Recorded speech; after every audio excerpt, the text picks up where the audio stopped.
Typing test. ఎవరైనా typing నేర్చుకోవాలనుకుంటున్నారనుకో, అలాంటి వాళ్ళు typingtest.com అనే వెబ్సైట్లోకి వెళ్ళి టైపింగ్ నేర్చుకోవచ్చు అనమాట. నెంబర్ 7, ఎప్పుడైనా మనకు బోర్ కొట్టిందనుకో, అప్పుడు మనం ఏమైనా గేమ్స్ ఆడాలనుకున్నప్పుడు మనం గూగుల్ ప్లే స్టోర్లోకి వెళ్ళి యాప్స్ డౌన్లోడ్ చేసుకోవాల్సిన అవసరం లేదు. జస్ట్ poki.com అని చెప్పి సెర్చ్ చేస్తే అందులో మనకి subway Surfers, candy crush, maths సంబంధించిన గేమ్స్ ఇలా చాలా ఉంటాయి అన్నమాట. అక్కడ మనం ఫ్రీగా గేమ్స్ అనేవి ఆడుకోవచ్చు. Fact number 8, Google earth.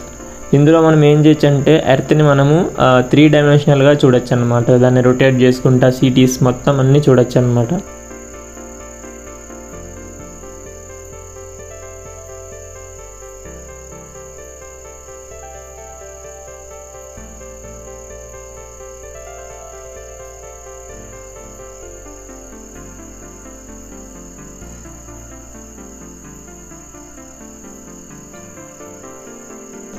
Number 9.